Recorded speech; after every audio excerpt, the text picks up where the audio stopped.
দেশ থেকে বিদেশ, খেলা থেকে বিনোদন, সব ধরনের খবর নিয়ে আমি মিঠু শুরু করছি নজরে দুনিয়া। লেক ভিউ হাসপাতাল, সময় অসময় সব সময় আমাদের পরিষেবা modular OT, paediatric surgery, plastic surgery, general surgery, neuro surgery, urology, gastroenterology, gynaecology, orthopaedic, ENT, chest সমস্ত অভিজ্ঞ চিকিৎসকদের দ্বারা চিকিৎসা করা হয়।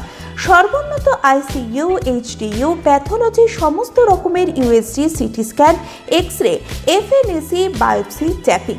শুধুমাত্র আমরাই পারি স্বল্প মূল্যে অত্যাধুনিক প্রযুক্তির চিকিৎসা।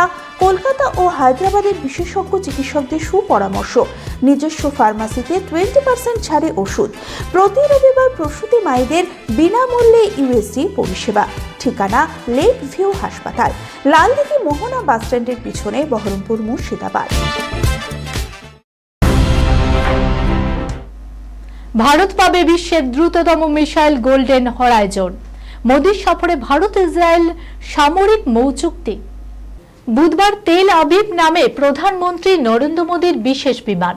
মোদীকে উষ্ণ অভ্যর্থনা জানালো ইসরায়েলের প্রধানমন্ত্রী বেঞ্জামিন নেতানিয়াহু।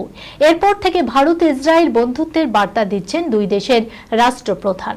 কার্যক্ষেত্রে তা প্রতিফলিত হচ্ছে। সামরিক ক্ষেত্রে গুরুত্বপূর্ণ মৌ স্বাক্ষর করতে চলেছে উভয় দেশ। কেবল অস্ত্রই নয়, ভারতকে অত্যাধুনিক মরণাস্ত্রের প্রযুক্তিও দেবে নেতানিয়াহুর দেশ। এর মধ্যে রয়েছে আয়রন ডোম, আয়রন বিম এবং গোল্ডেন হরাইজনের মতো বিশ্বের দ্রুততম মিসাইল। ইসরায়েলের পার্লামেন্টে নিজের ভাষণে মোদি বলেন, আজকের অনিশ্চিত পৃথিবীতে ভারত এবং ইসরায়েলের মতো আস্থাবান দুটি দেশের মধ্যে শক্তপোক্ত অংশীদারিত্ব অত্যন্ত জরুরি।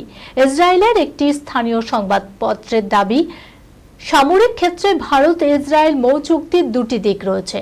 একদিকে যেমন উভয় দেশ প্রতিরক্ষা ক্ষেত্রে একে অপরকে পাশে থাকার অঙ্গীকার করছে, অন্যদিকে অস্ত্র আদান প্রদানের বিষয়টিও পাকা করতে চলেছে। মৌ স্বাক্ষর হলে ভারত পাবে ইসরায়েল অ্যারোস্পেস ইন্ডাস্ট্রিজের তৈরি একাধিক অস্ত্রের প্রযুক্তি। এর মধ্যে রয়েছে arrow missile defence system, Rafales, David স্কিন, শত্রুপক্ষের মাঝারি মানের 300 কিমি বেঞ্চের মিসাইল এবং ড্রোন ধ্বংস করতে সক্ষম এই অস্ত্র।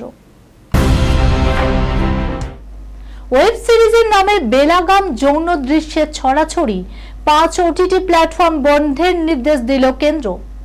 ওয়েব সিরিজের নামে বেলাগাম যৌন দৃশ্য দেখানোর অভিযোগ 5টি ওটিটি অ্যাপকে ভারতে নিষিদ্ধ ঘোষণা করল কেন্দ্র। এই সংক্রান্ত একটি বিজ্ঞপ্তি ইতিমধ্যেই জারি করেছে নরেন্দ্র মোদী সরকার। কেন্দ্রের তথ্য ও সম্প্রচার মন্ত্রকের তরফে জানানো হয়েছে, অশ্লীল কন্টেন্ট প্রদর্শনের জন্য 5টি ওটিটি অ্যাপকে নিষিদ্ধ ঘোষণা করা হয়েছে।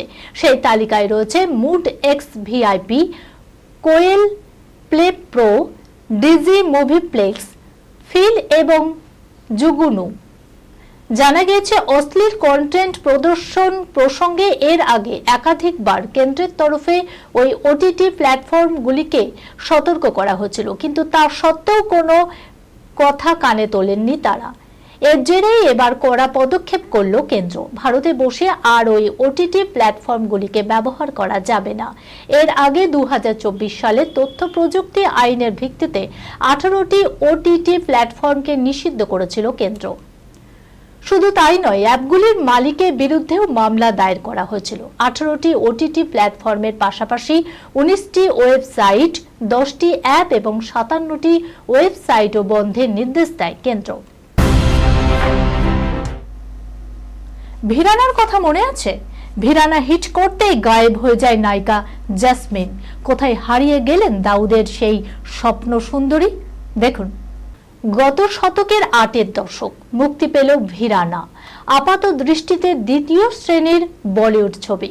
কিন্তু র্যান্সে ব্রাদার্স নির্মিত সেই ভৌতিক ছবি জিতে নিল দর্শকের মন। মাত্র 60 লক্ষ টাকায় তৈরি ছবিটি রোজগার করল 1.5 কোটি টাকা। আর এই সাফল্যের সঙ্গে সঙ্গে রাতারাতি স্টার হয়ে উঠলেন ছবির নায়িকা জ্যাসমিন। কিন্তু এরপরই যেন আচমকায় গায়েব হয়ে যান জ্যাসমিন। এমন খ্যাতির মধ্যে কোথায় চলে গেলেন ডার্ক সিটির সুন্দরীর এই নায়িকা? আজও তা রহস্যেই মোড়া। পরবর্তী সময়ে তিনি অভিনয় করেন ডিভোর্স ছবিতে, যদিও ছবিগুলি সফল হয়নি, কিন্তু তৃতীয় ছবি ভিরানা এনে দিল প্রত্যাশিত খ্যাতি। কোন পেত্নীর ভূমিকায় এমন অসামান্য সুন্দরীকে দেখে মুগ্ধ হলেন দর্শকরা। শোনা যায় গ্যাংস্টার দাউদ ইব্রাহিম নাকি হাবুডুবু খেত জেসমিনের প্রেমে। প্রেম এমনই ভয়ঙ্কর হয়ে ওঠে, নিজের লোকেদের সে নিয়োগ করত বলিউড সুন্দরীর পেছনে, কিন্তু জেসমিন নাকি এতে বিষয়টিতে পাত্তা দেয়নি। পরে তাকে হুমকির মুখেও পড়তে হয়, তবুও দাউদের ফাঁদে পা দেননি তিনি।